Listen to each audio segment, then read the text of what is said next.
बहुत समय पूर्व मद्र देश में अश्वपति नामक एक परम ज्ञानी राजा थे। उन्होंने संतान प्राप्ति के लिए पंडितों की सम्मति से भगवती सावित्री की आराधना की। इस पूजा से उनके यहाँ एक पुत्री का जन्म हुआ। उन्होंने उसका नाम सावित्री रखा। सावित्री सर्वगुण संपन्न थी। जब वह विवाह योग्य हुई तब राजा ने उसे स्वयं अपना वर चुनने को कहा। एक दिन महर्षि नारद अश्वपति के घर आए हुए थे। तभी सावित्री भी अपने लिए वर चुनकर लौटी। उसने आदरपूर्वक नारद जी को प्रणाम किया। नारद जी से पूछने पर सावित्री ने बताया कि महाराज, राज्यच्युत राजा धूम्रसेन के आज्ञाकारी पुत्र सत्यवान को मैंने अपने पति बनाने का निश्चय किया है। तीनों लोकों में भ्रमण करने वाले नारद जी ने उसके भूत, वर्तमान और भविष्य को देखकर राजा से कहा, राजन, तुम्हारी कन्या ने वर खोजने में निसंदेह भारी परिश्रम किया है। सत्यवान गुणवान और धर्मात्मा भी है।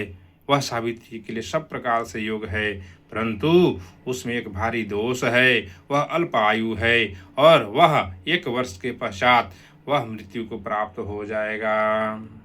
नारद जी के इस वचन को सुनकर राजा ने अपनी पुत्री को अन्य वर खोजने की सलाह दी, परंतु सावित्री ने दृढ़तापूर्वक कहा कि जिसे मैंने एक बार मन में पति स्वीकार कर लिया है, वह चाहे जैसा भी है वह मेरा पति होगा। सावित्री के ऐसे दृढ़ वचन सुनकर राजा अश्वपति ने उसका विवाह सत्यवान के साथ करने का कर दिया। सावित्री अपने पति और अपने सास ससुर की सेवा करते हुए सुखपूर्वक वन में रहने लगी। नारद जी के कथानुसार जब उसके पति के जीवन में 3 दिन बचे, तभी से वह उपवास करने लगी। तीसरे दिन उसने पितरों को पूजन किया। तत्पश्चात वह सत्यवान के साथ वन में जाने को उद्यत हुई वन में चली गई। इसके लिए उसने अपने सास ससुर से आज्ञा प्राप्त कर ली थी। सत्यवान लकड़ी काटने के लिए एक वृक्ष पर चढ़ा, परंतु शीघ्र ही सिर में पीड़ा होने के कारण नीचे उतर आया और सावित्री की गोद में सिर रखकर लेट गया। तभी सावित्री ने यमराज को सत्यवान का जीव निकाल कर ले जाते देखा। यह देखकर यह भी उनके पीछे पीछे चलने लगी। यमराज ने उनसे समझाकर वापस लौटने के लिए आग्रह किया। सावित्री ने कहा, धर्मराज, पति के पीछे जाना ही स्त्री धर्म है। पतिव्रत के प्रभाव और आपकी कृपा में कोई मेरी गति रोक नहीं सकता। सावित्री के धर्मयुक्त वचनों से प्रसन्न होकर यमराज ने उसे वर मांगने को कहा। सावित्री ने अपने सास ससुर को दिखाई देने का वरदान मांगा। वर प्राप्त करके भी सावित्री ने अपने पति का साथ नहीं छोड़ा। यमराज ने दूसरी बार वर मांगने को कहा।